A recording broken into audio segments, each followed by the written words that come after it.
Hello, everybody, and welcome to Top Hat Creative Marketing Why Wednesday. And we've got Peter Brissett here from Digital Marketing Dude. How you doing, Peter? Great, Brett. How are you? I'm doing very good. So today we are talking about no-click. Uh, what is it? Zero-click content. Content, zero-click content. I knew I was having a hard time with that one. You can tell you're going to have to explain a little bit about that to me.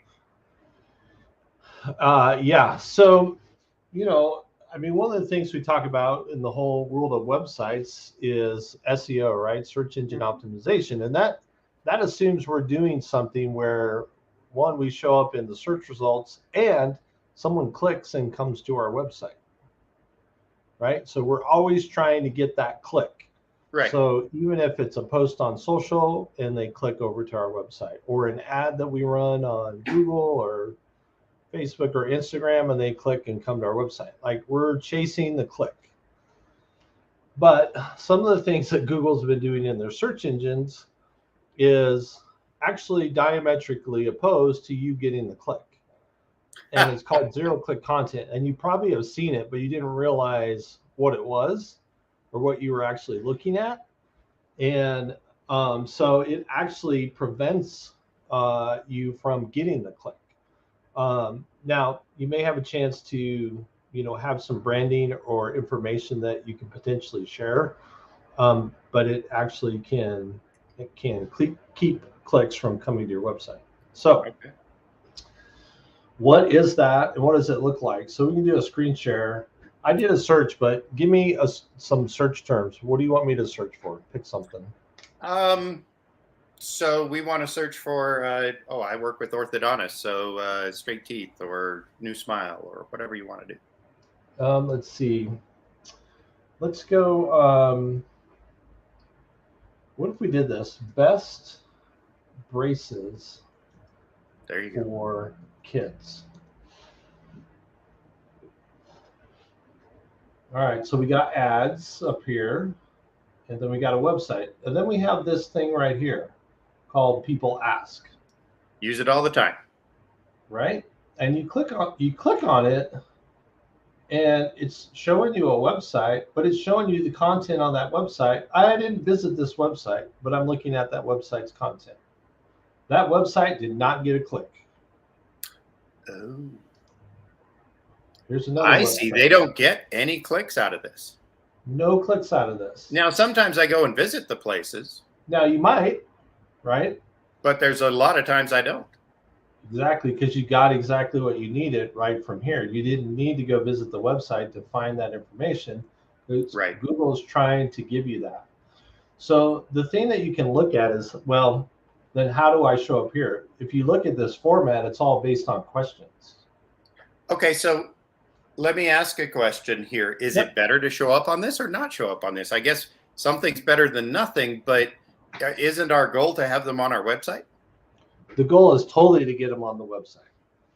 So the thing you have to look at is, maybe what I've been trying to do is win for this search term, but maybe I have a better chance of coming up in, higher up in this option if I use the full question. What are the questions people are actually asking? And then let's build a page that asks that question and answers that question. And then maybe I can at least come up in the zero-click content, and hopefully still get the click. So you get the follow through click after they look at your summary, and Yeah. then so you almost want to. Is there a way to design? In other words, does Google decide what they're going to put on that, or is it just the top of the page so you know what's going to go on there? That's a brilliant question. That's a pain.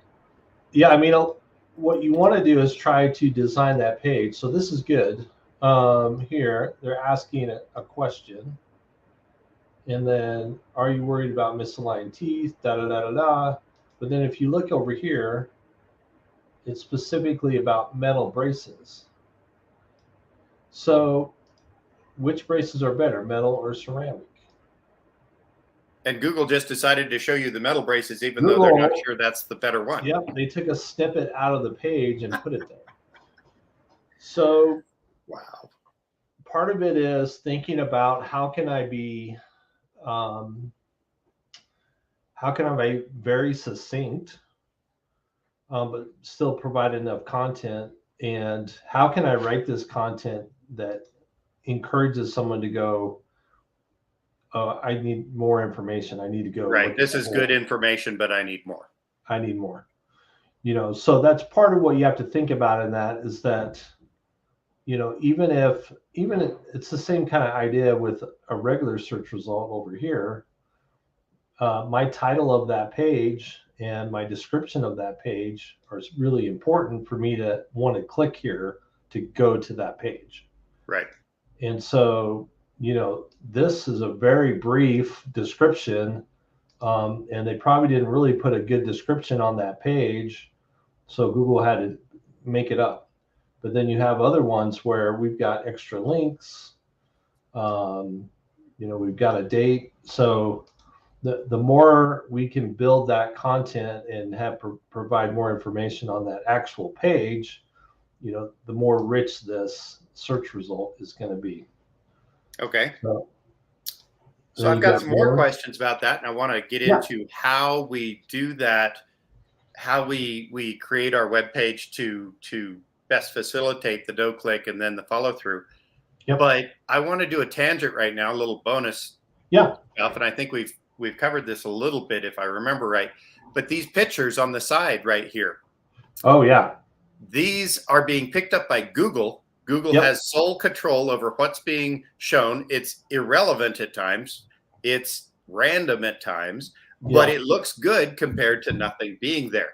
Yes. Is it completely random for them to put that on, or is there a way we can do better at getting something on our search result? Yeah. So it's, if you have an image on the page, Google may pull that image if you just happen to have it there. Right. The thing that can help it is,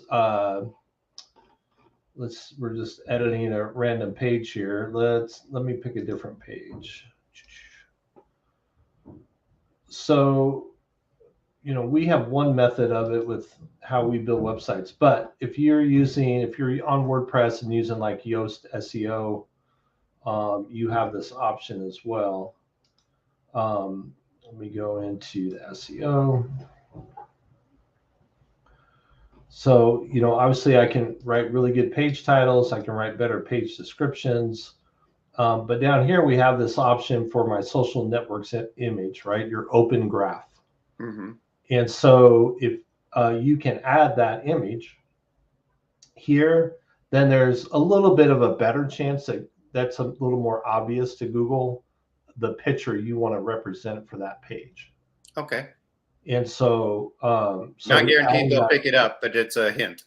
Yeah, it's not a guarantee they will, but this is very specific, right? You're being a little more directive with that social open graph image, and that's a little more likely the image that they would pick up. So let me test that theory. So this page, for example, has this gal. Right. So let me take this. So that's pretty obvious. That's the image for that page. Yep.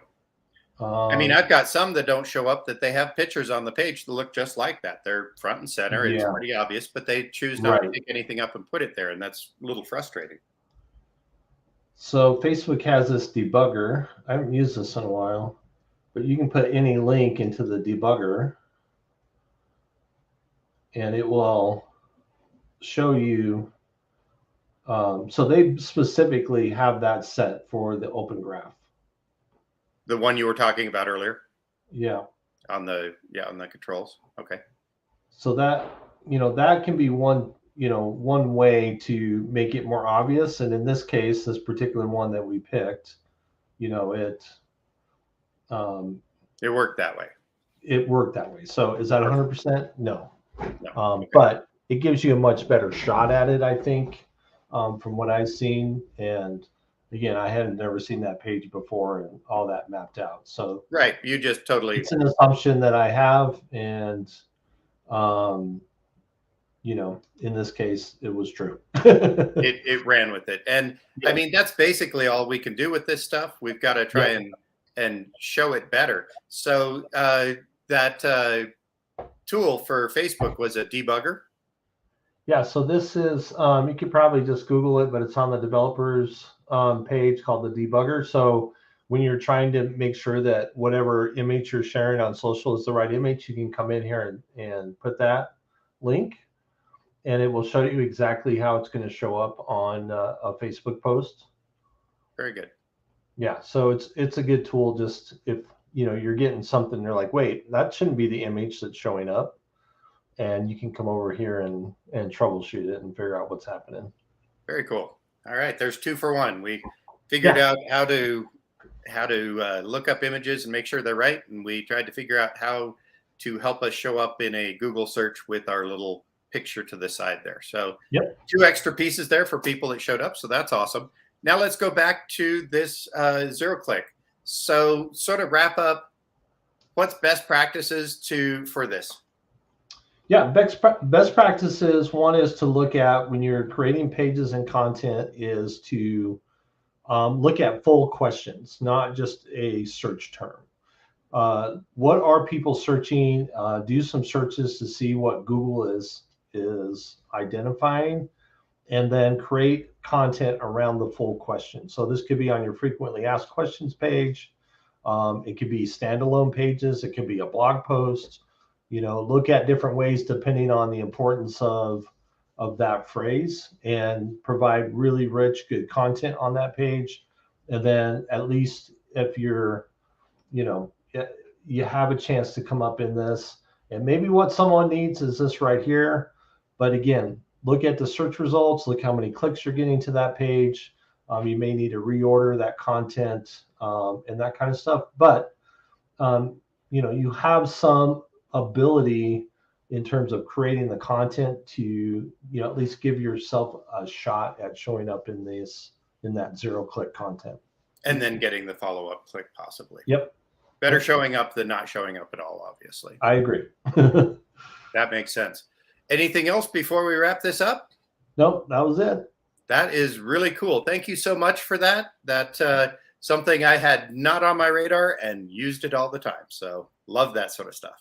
Yeah, it just randomly came up for me, here recently, and I was like, oh yeah, that's actually a thing we need to think about. As long as I've been doing all this, it's like, wait, I should know this. Why don't I know this? Exactly. Well, Happy New Year, and great to talk to you. And we'll be doing this again once a month. So come see us again. Thanks, Brett. Take care.